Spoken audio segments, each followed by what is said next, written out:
सर्वसमर्थ हमारे प्राणधन श्री युगल सरकार की चरण शरण में हम सब सप्त दिवसीय श्रीमद्भागवत ज्ञान गंगा में गोता लगाने के लिए आज चतुर्थ सत्र में एकत्रित हो चुके हैं।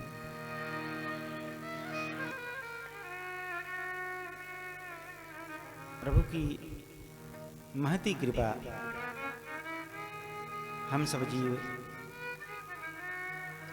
ब्रज में वास करके और ठाकुर की इन परम मंगलमयी लीलाओं का रसास्वादन प्राप्त कर रहे हैं। भागवत जी तो साक्षात मेरे गोविंद की वांगमयी प्रतिमूर्ति हैं। हमारे गोविंद ही श्रीमद्भागवत जी के रूप में प्रकट होकर आए हैं।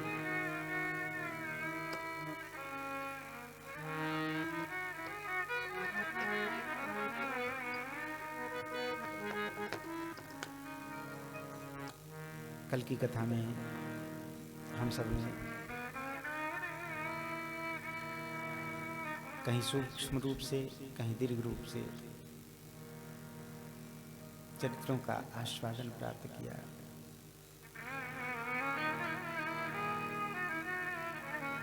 कल की कथा में श्री ध्रुव जी का चरित्र आया।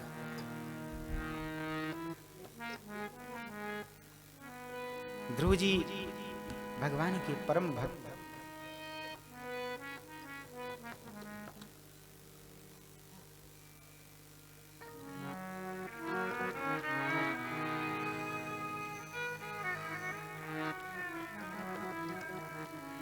ध्रुव जी ने भगवान का नाम कैसे जपा?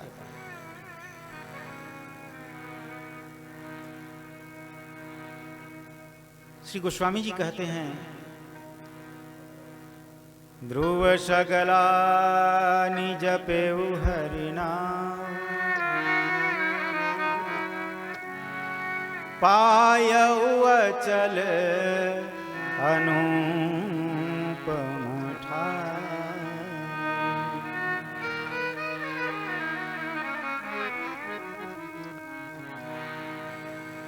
ध्रुव जी ने ध्रुव सगला जपेउ हरिनाम,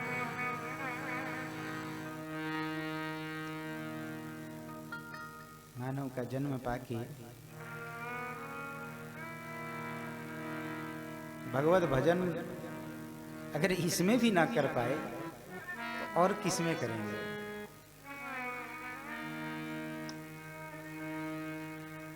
और जितने जीव होते हैं वो केवल शब्द कर सकते हैं, बोल नहीं सकते। जैसे हम बोल सकते हैं ना, सीताराम, राधे श्याम, और सभी जीव वो केवल आवाज करते हैं, वो बोलते नहीं हैं।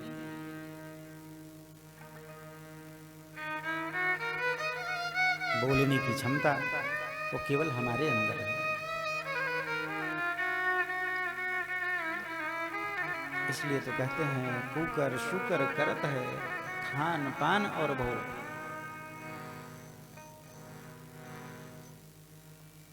खाना पीना सोना ये तो और सभी जीव भी कर लेते हैं, लेकिन भगवान का भजन केवल मानव शरीर से ही होता है। अगर इस शरीर से भजन नहीं कर पाए तो फिर पछताने के अलावा और कुछ नहीं बचेगा।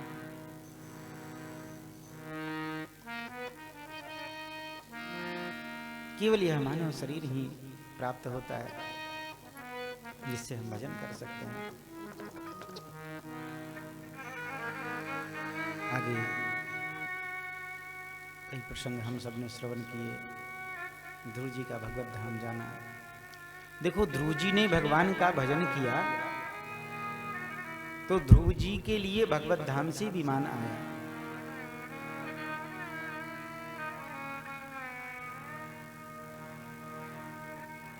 तो क्या केवल ध्रुव जी के लिए ही आया था? नहीं, जो भगवत भजन करेंगे उनके लिए भी विमान आ सकता है। ध्रुव जी जैसी निष्ठा होनी चाहिए।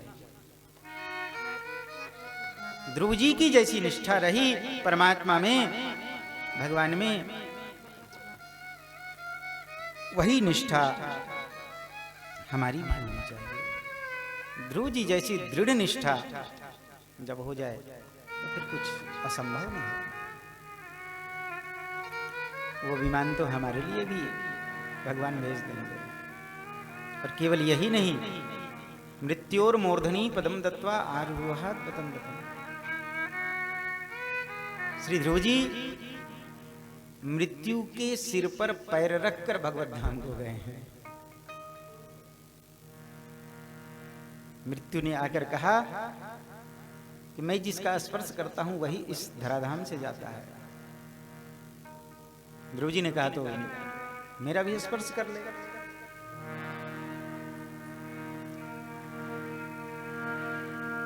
मृत्यु ने कहा नहीं, अगर आपका स्पर्श कर लिया तो मैं जलकर, आपके भजन का प्रताप इतना है कि मुझे डर लगता है कि कहीं मैं जल के भस्म ना हो जाऊं। फिर तू कहता है जिसे स्पर्श करूं वही जा सकता है और मुझे स्पर्श भी नहीं करना चाहता, तो कैसे होगा? मृत्यु ने कहा मैं अपना सिर नीचे करता हूं, आप अपना एक पैर मेरे सिर पे रखना, दूसरा पैर विमान में रखना, आपको चढ़ने में सुविधा हो जाएगी और मेरा स्पर्श भी हो जाएगा। श्री ध्रुव जी ने मृत्यु के सिर पर पैर रखा और विमान में चढ़कर भगवत धाम को गए।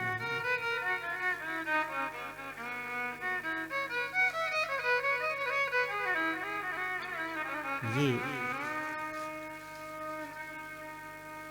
ध्रुव जी का भजन का प्रभाव है।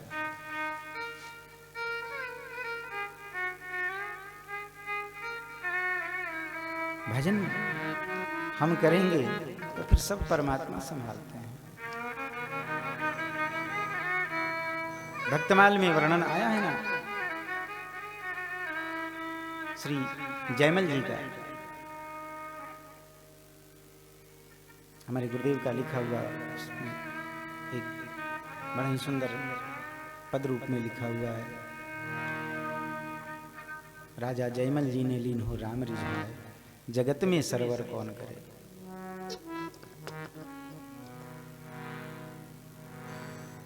जयमल जी ने भगवान के ऊपर अपने सारे राज्यकाल छोड़ दिए। जयमल जी का नियम था 2 घड़ी तक निश्चिंत होकर भगवत भजन करते थे। उस 2 घड़ी के बीच में चाहे कुछ भी हो जाए वो भगवत भजन छोड़ के नहीं उठते थे।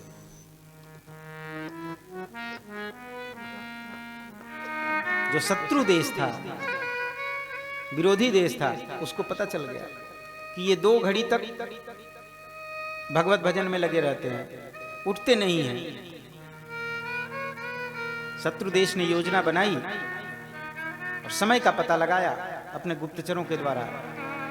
जैसे ही उनके बैठने का समय हुआ, जैसे ही वो भगवत भजन में बैठे, शत्रु देश ने आक्रमण कर दिया।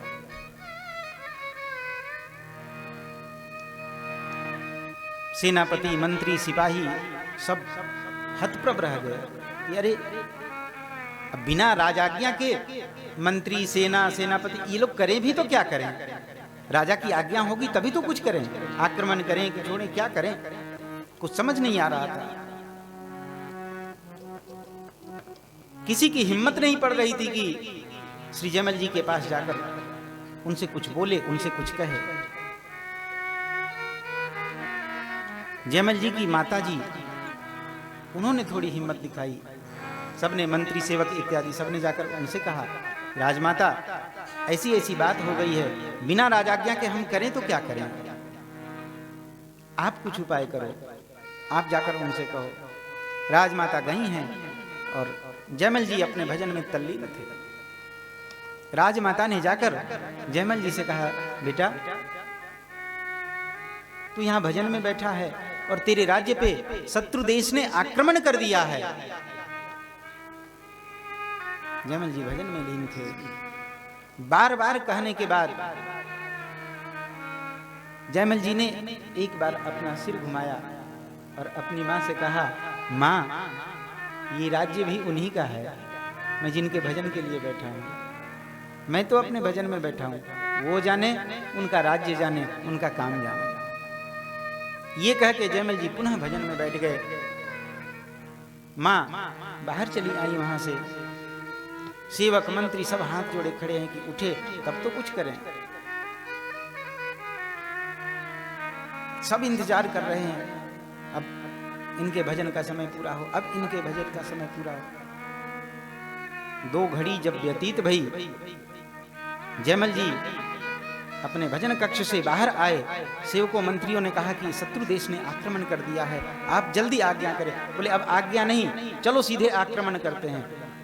जयमल जी ने अपने वस्त्र इत्यादि पहने और घोड़े पर सवार होकर, रथ पे सवार होकर सीधे रण क्षेत्र की ओर चल दिए।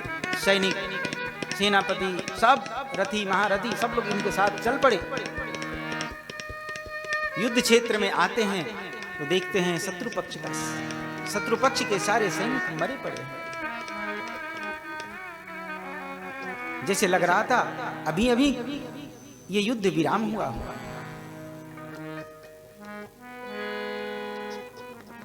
जयमल जी को समझ में नहीं आया ये क्या हुआ। देखने लगे घूम के इधर उधर, सब मरे पड़े थे। उस शत्रु पक्ष का जो राजा था उसकी सांसें चल रही थी। दौड़ कर गए जयमल जी उसके पास, देखा तो जो शत्रु पक्ष का राजा था उसकी आंखों से झरझर अश्रु झर रहे थे।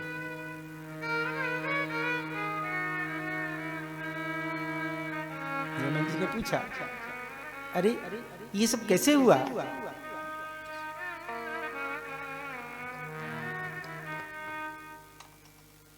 उस राजा ने कही, महाराज हमने योजना बनाई थी कि आप जब भजन में बैठते हैं हम उसी समय आक्रमण करेंगे, इससे हम सुगमता से आपके राज्य को जीत लेंगे। लेकिन महाराज आपका वो सेवक जो है ना, बड़ा पराक्रमी, बड़ा चतुर है। अरे तुम कौन से सेवक की बात कर रहे हो?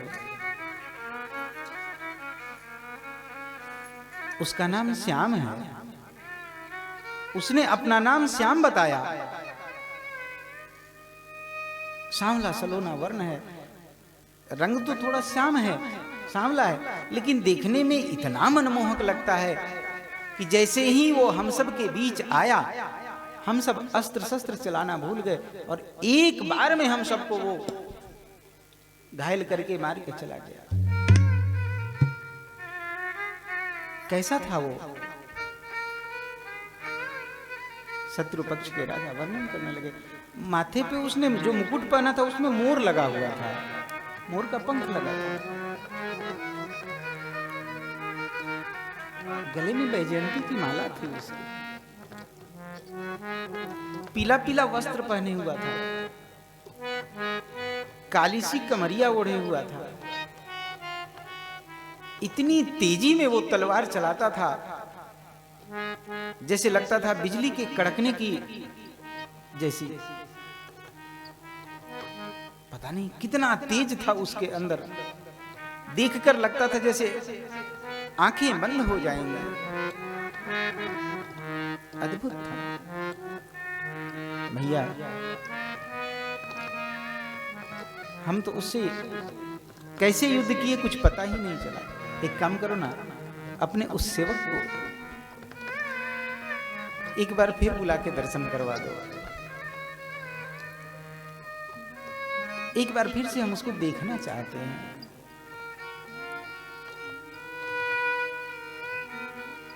जयमल जी ने जब सुना, जयमल जी छाती पीट कर रोने लग गए। हाय, ये क्या? ये तो मेरे श्याम सुंदर ही यहाँ इस रण क्षेत्र में आकर युद्ध कर गए। भैया तुम जिसका वर्णन कर रहे हो ना, वो कोई और नहीं, उन्हीं के भजन के लिए तो मैं बैठा था वहां पर। तुम जिनकी छवि का वर्णन कर रहे हो वो सांवले सलोने, वो कोई और नहीं, वो तो हमारे गोविंद ही थे। मैं उनके दर्शन के लिए लालायित रहता हूं, मुझे उन्होंने दर्शन नहीं दिया। आप तो बड़े भाग्यशाली हो, आपको मेरे गोविंद ने दर्शन दे दिया।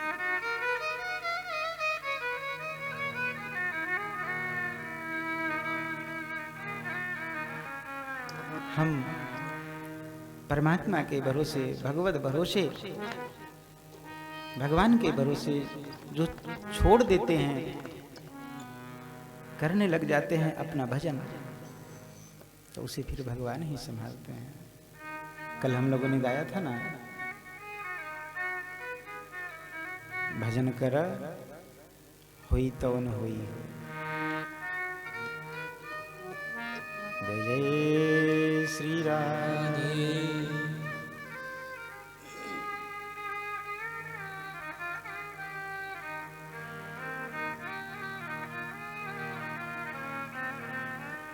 ये जीवन बीत जाएगी, लेकिन भजन करने का समय अगर सोचेंगे ना कि आज नहीं कल करेंगे, कल नहीं परसों करेंगे, नहीं अगले दिन करेंगे, तो वो एक एक दिन बढ़ता जाएगा। अरे कल 2 माला कर लेंगे, फिर कल भी नहीं, अच्छा चलो अब अगले दिन 3 माला कर लेंगे, अगले दिन 4 माला कर लेंगे, ऐसे कर करके बढ़ते जाएगा, लेकिन वो कभी पूरा नहीं होने वाला। आज 1 माला के लिए समय नहीं मिला तो कल क्या 2 माला के लिए समय मिल जाएगा। आज 24 घंटे की दिन रात है तो कल क्या 48 घंटे की हो जाएगी। वो 24 घंटे ही मिलने हैं। इसलिए भजन यदि करना है तो कर लो जवानी में। यही बात श्री ऋषभदेव भगवान ने अपनी प्रजा को समझाया है। कल हम सबने श्रवण किया कि ऋषभदेव भगवान वन में चले गए हैं, तप करने लगे हैं, और तप करते करते एक दिन जब लौटकर अपने राज्य में आए हैं तो प्रजा ने इनसे अपने कल्याण का उपाय पूछा है। ये अपनी प्रजा को बताते हैं। नायम देहो देह भाजाम नृलोके कष्टान कामान नरहते विड़भुजाम ये तपो दिव्यम पुत्रकायेन सत्वम शुद्धे दस्माद् ब्रह्म सौख्यम त्वनन्तम्।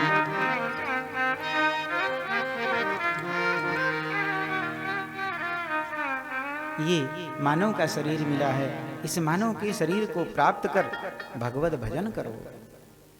महत्सेवाम द्वारमाहुर्विमुक्ते स्तमो द्वारम योषितां संगी संगम महान्तस्ते समचित्ता प्रशांता विमन्यवः सुहृदः साधवो। ये मानव का शरीर बार बार नहीं मिलता। ये साधन धाम मोक्ष कर द्वारा पाई न जेहि परलोक समारा। बड़े भाग्य मानुष तन पावा सुर दुर्लभ सदग्रंथन दारा। जीव के ऊपर जब परमात्मा की परम कृपा होती है, महती कृपा होती है, तब जाके ये मानव का शरीर मिलता है। और ये मानव का शरीर भारत भूमि में मिल जाए, ये तो और भी सौभाग्य की बात है। भारत वर्ष में जन्म लेना ये भगवान की बहुत बड़ी कृपा होती है, तब होता है।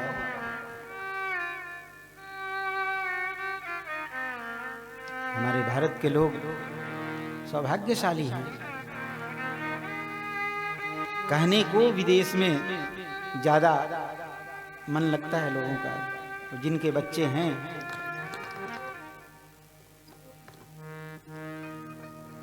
चलो ठीक है, रुपया पैसा कमा रहे हैं, लेकिन जो आनंद भारत की भूमि में है वो विदेशों की भूमि में नहीं। मिट्टी तो हमारे भारतवर्ष की ही सौभाग्यशाली है। सौभाग्यशाली वो हैं जो इस भारत की मिट्टी में हैं, जो भारत की मिट्टी को अपने शरीर में लपेटे हुए हैं। आजकल कुछ भी थोड़ा सा उल्टा सीधा हो तो कहते हैं हम विदेश भाग जाएंगे। लेकिन विदेश हमारे भारतवर्ष से अच्छा नहीं है।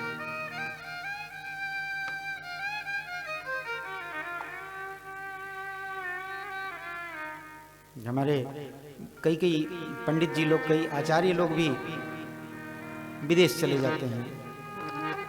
फिर जब वहाँ से लौट के आते हैं ना तो कहते हैं अपना देश ही ठीक है।